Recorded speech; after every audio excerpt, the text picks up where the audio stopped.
My name is Cole Mercer. I'm 35. I run a machine shop in a small Colorado town, the kind of place where people wave at stop signs and remember what you drive. I didn't come back to Nebraska for money. I came back because a law office told me to show up for my father's estate, and the first thing they did was treat me like I didn't belong in my own family. At the funeral home, the receptionist checked a list, then pointed me to the back row. Tessa stood near the casket in pearls, watching. Logan smiled like the decision was already made. They thought they were closing a door. They didn't realize they were opening something else. Before I go on, tell me where you're listening from. If you've ever stayed quiet just to keep the family calm, you'll understand why I didn't say a word that day. I grew up outside North Platte, Nebraska, on a stretch of land that looked endless when you were a kid, and unforgiving once you understood what it took to keep it alive. The wind never really stopped there. It just changed direction. My earliest memories are of my mum, Laura, standing at the kitchen counter with a pencil tucked behind her ear, flour on her hands, and the farm books spread out like a second language only she spoke. She smelled like cinnamon and clean laundry. When she read to me at night, her voice stayed calm, even when the stories got dark. With her around, the house felt anchored, like no matter what broke, someone knew how to fix it. She died in a car accident when I was 7. No warning, one phone call, one afternoon where the adults whispered and I sat on the stairs holding my knees, waiting for someone to explain what had happened in words I could understand. My dad, Hank, didn't cry. He didn't yell. He didn't drink himself into trouble either. He just shut down, like a machine that lost power. He still went out to the fields, still fed the animals, still paid the bills. But the warmth went out of him. The house got quieter, colder, like something essential had been removed and nobody was allowed to name it. For a while, it was just the two of us. We ate simple dinners, watched the news in silence. I learned early how to stay out of the way. Then, about a year later, Tessa showed up. She was from the city. Lincoln, she said. She drove a clean SUV that looked wrong next to our dirt driveway. Her hair was always in place. Her nails were neat. She talked in a way that made everything sound reasonable, even when it wasn't. She smiled a lot when my dad was in the room, less when he wasn't. She brought her kids. Logan, loud and confident, 2 years older than me. And Brianna, quieter, always watching. From the beginning, Logan acted like the house already belonged to him. He took my seat at the table, went into my room without asking, made jokes about how I talked, how I dressed, how I didn't fit. When I complained, Tessa would tilt her head and say things like, "You're being sensitive," or "Boys roughhouse." My dad would rub his temples and say, "We're all adjusting." That phrase became a wall. Everything hit it and stopped. Little things changed. My mum's photos disappeared from the hallway. Her recipe box went missing. The quilt she'd made for me when I was 6 vanished one winter, replaced by something store-bought and beige. When I asked, Tessa said she was decluttering. When I said it mattered to me, she smiled and told me I was holding on to the past.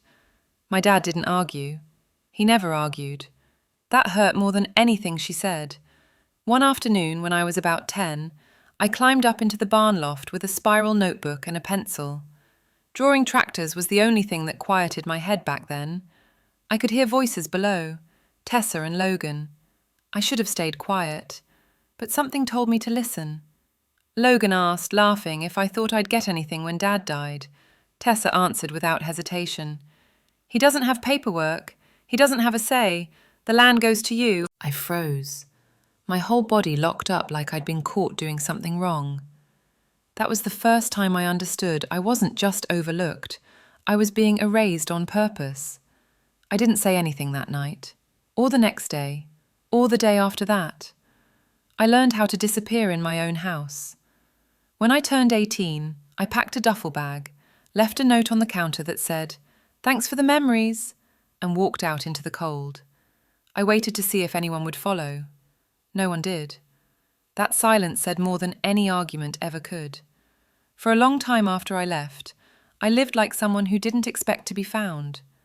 I slept in my truck when I had to, took cash jobs wherever I could get them, Kansas, Oklahoma, West Texas, anywhere a piece of equipment was broken and someone needed it running by morning. I learned how to work without asking questions, how to keep my head down, how to be useful without being seen. It felt familiar. On one farm near Amarillo, an older guy named Gary let me crash in his barn for a week while I cleaned out chicken coops. One night we sat on overturned buckets drinking instant coffee. He looked at me and said, "Whatever broke you, son, it wasn't your fault." I didn't answer. I just nodded and went back to work. By my mid-20s, I landed in Colorado, a small town off a highway most people pass through without stopping. I rented a studio above a bait shop, took a job at a co-op fixing old combines and plows. The work was steady, honest. Nobody asked where I came from. Nobody compared me to anyone else. When something broke, I fixed it. That was enough. Over time, people started bringing me their own machines, tractors that wouldn't start, axles that screamed when they turned. They'd leave a six-pack on the bench and say, "Take your time." I liked that. Quiet trust. No speeches. I opened my own place at 28, Ellison Equipment Repair, a hand-painted sign, 2 bays, a coffee pot that never stayed clean. That shop became my anchor, dawn to dusk, country radio humming, the smell of oil and hot metal. I told myself the past was done, that whatever I'd lost back in Nebraska didn't matter anymore. I built something with my hands. That was supposed to be enough. But the truth is, some things don't stay buried just because you stop looking at them. I thought about my dad more than I admitted, not with anger, more like a dull pressure. I wondered if he was okay, if he ever noticed I was gone, if he ever stood in the doorway of my old room and felt anything at all. Years passed. No calls, no cards, no messages. Not even when I heard through someone else that he'd been sick. That silence settled into me, heavy, permanent. Then, one afternoon, while I was tightening bolts on a busted skid steer, my phone buzzed in my pocket. I wiped my hands and checked it. An email from a law office in Nebraska. The subject line made my stomach drop. Estate of Hank Mercer. In-person required. There was one more line, short, cold.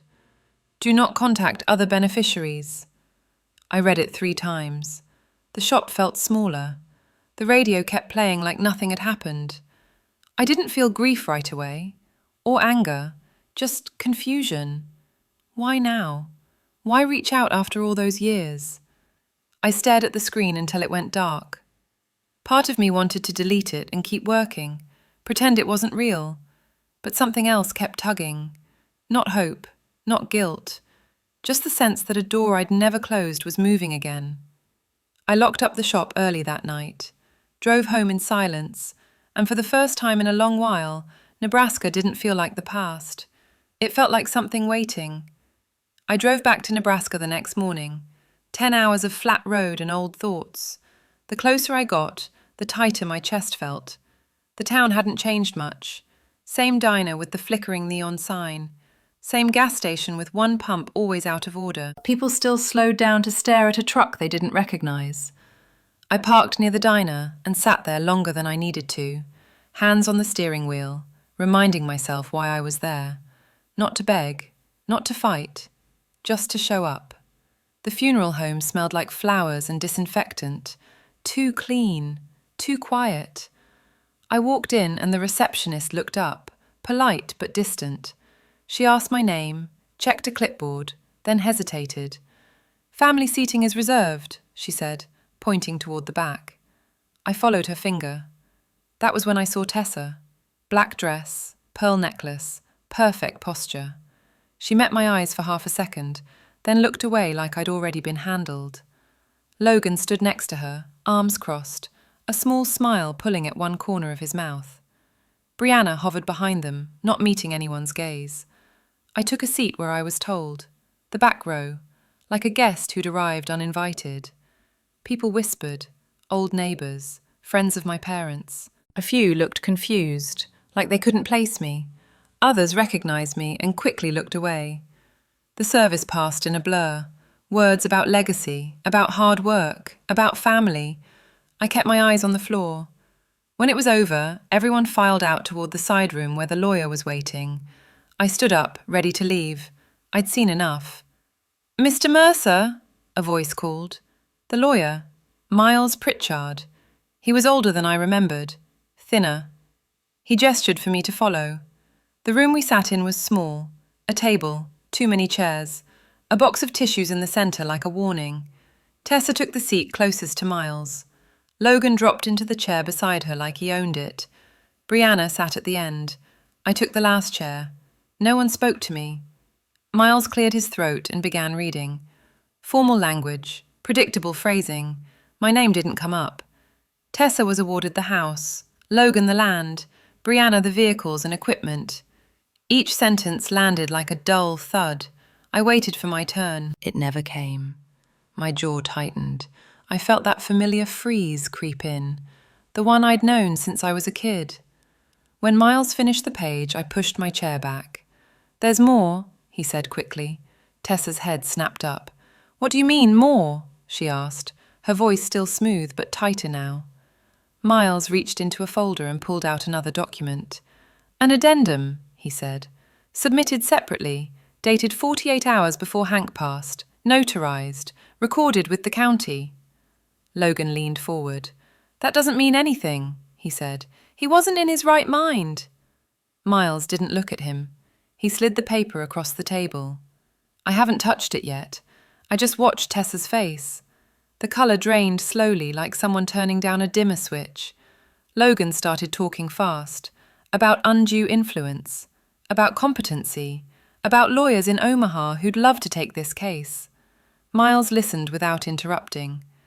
"There's also a recording," he said when Logan finally stopped. He pulled a USB drive from his pocket. "Hank asked that this only be played if the addendum was disputed."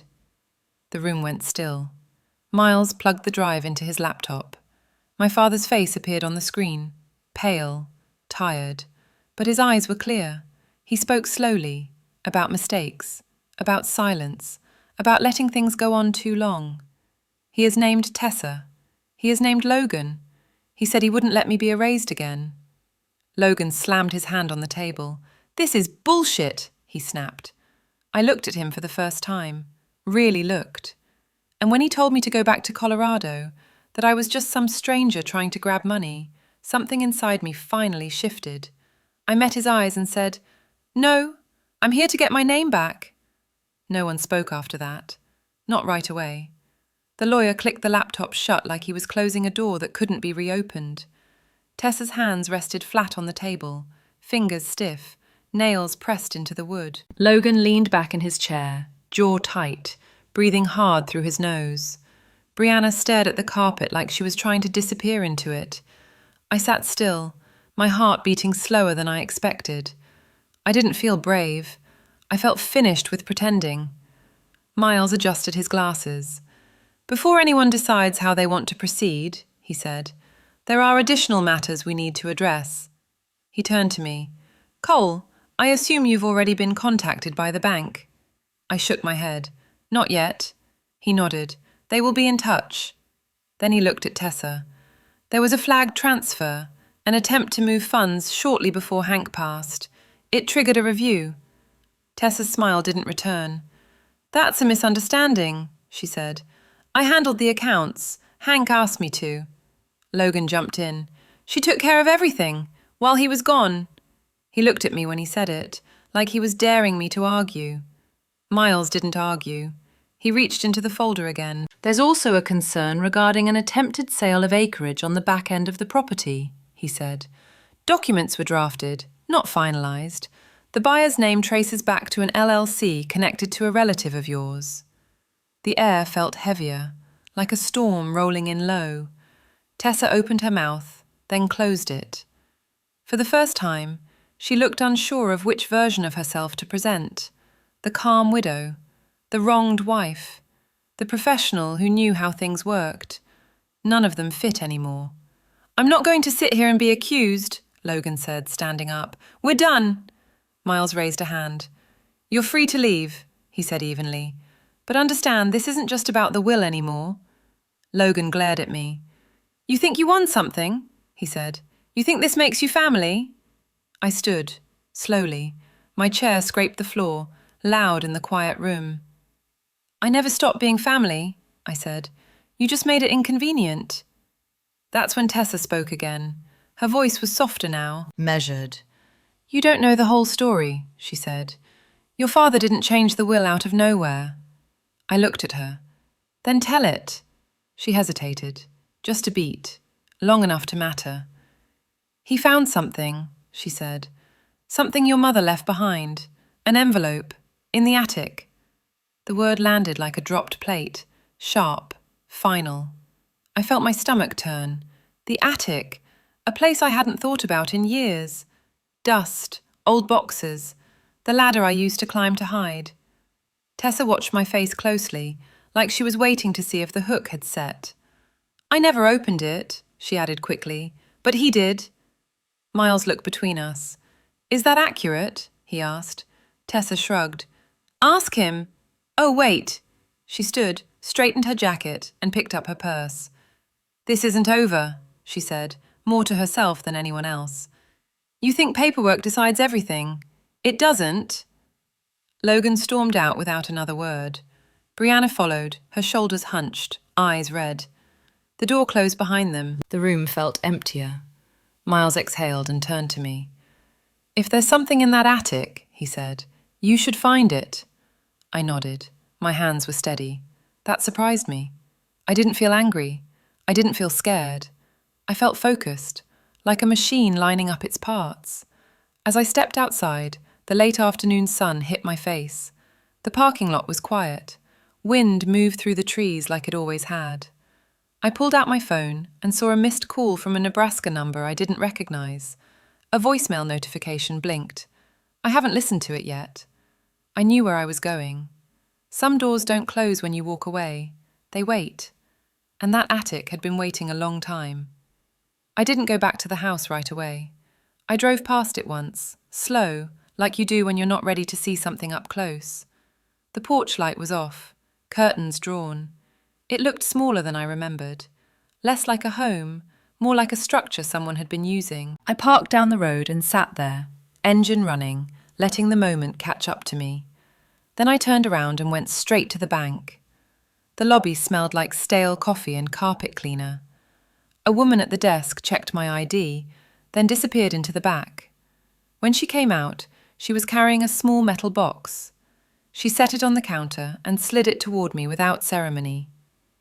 Mr. Kane left instructions, she said. You're authorized. I opened it there. Inside were folders, neatly labeled, dates, names, tax records, email printouts, a draft sales agreement for acreage my father never approved. The buyer's name tied back to an LLC. The LLC tied back to Tessa's cousin. It wasn't dramatic. It was worse. I was careful, planned. I closed the box and thanked the woman. My hands still didn't shake. From the bank, I drove to Everett Kane's office. He was older now, thinner, but his eyes were sharp. He didn't waste time. Your mother was cautious, he said, after I showed him what I'd found. She saw Tessa asking questions she shouldn't have been asking. Titles, deeds. She asked me to notarize copies, just in case. He slid a sealed envelope across the desk. My name was written on it in my mother's handwriting. The sight of it tightened my chest. I haven't opened it yet. Everett leaned back. You don't need to go to court, he said. Not if they're smart. I nodded. I already knew they wouldn't be. The house was quiet when I finally pulled into the driveway. No cars, no lights. The door unlocked easily. That felt wrong. Inside, the air was stale, familiar. The hum of the HVAC kicked on like it recognized me. I didn't walk through the rooms. I went straight to the back, to the ladder. The attic door creaked the way it always had. Dust floated in the beam of my flashlight. Boxes stacked where I'd left them years ago. And there, tucked behind a rafter, was the envelope Tessa had mentioned, yellowed, bent at the corners, my name. I climbed down and sat on the attic floor before I opened it. The letter was 3 pages long. My mother's words were calm, direct. She wrote about noticing Tessa's interest in the paperwork, about wanting to protect me if she couldn't, about trusting Everett to keep copies safe. Enclosed was a notarized copy of her original will, naming me as the primary heir if anything happened to both my parents. It was dated years before Tessa ever arrived. Legal, clean, undeniable. I folded the pages back into the envelope and sat there until the light shifted. The next morning, the lawyer's office was full. Miles, Everett, a bank representative. Tessa and Logan arrived late. They looked tired, defensive. I laid the documents out one by one. The addendum, the recorded deed, the bank records, the LLC trail, my mother's will. No speeches, no accusations, just paper. Miles explained the consequences. Fraud, breach of fiduciary duty, tax issues. Logan went quiet. Tessa didn't. She stood up, smoothed her jacket and said, "We don't need to do this." Her voice was flat, controlled. "We'll agree to the transfer."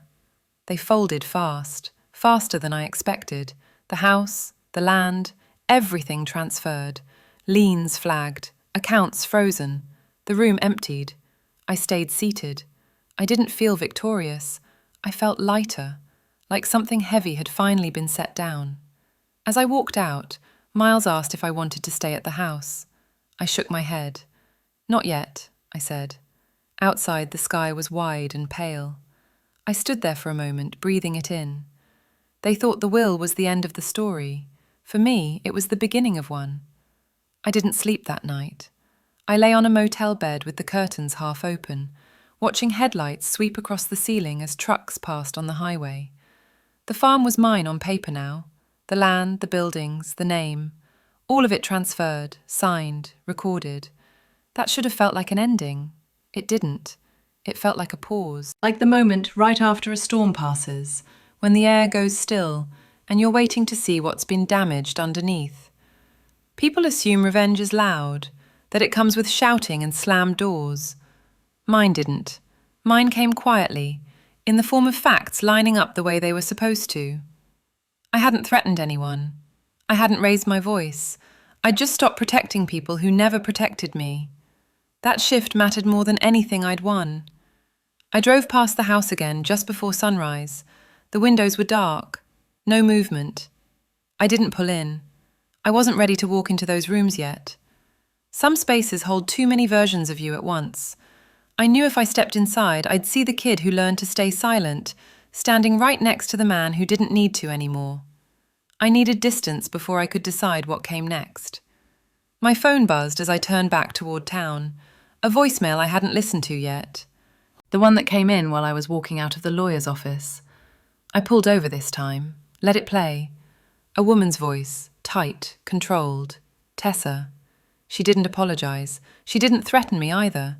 She said one sentence. "You should be careful what you dig up. Some things don't stay buried."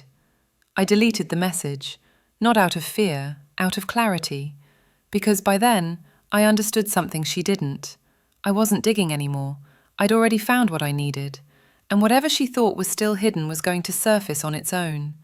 The truth has a way of doing that once you stop standing in its way. The quiet didn't come all at once.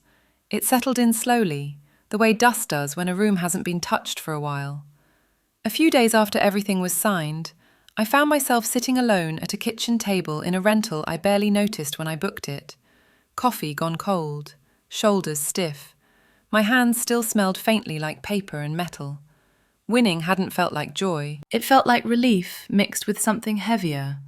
Loss, maybe. Or the absence of a fight that had defined me longer than I realized. I didn't move back into the house right away. When I finally went there, I parked in the driveway and just sat for a minute, listening to the wind move through the trees. Inside, the rooms were quiet in a way that made every sound feel louder. The hum of the HVAC, the creak of the floor, light coming through the blinds in thin, careful lines. I walked through slowly, like a guest who knew he shouldn't touch anything yet. The place was mine, legally. Emotionally, it still felt borrowed. I went to the barn first. That felt easier. The smell of oil and old wood grounded me. In a drawer beneath the workbench, I found something small. A folded recipe card in my mother's handwriting. Cornbread, stained, worn at the edges. I stood there longer than I meant to, holding it. She'd protected the memory. She just hadn't been able to protect me when it mattered. That truth hurts in a quiet, adult way. The kind you don't talk about. You just carry it and keep moving. Brianna showed up later that afternoon. She stood near the doorway, hands tucked into her sleeves. She said she didn't know how to stop things, that she'd tried to stay out of the way.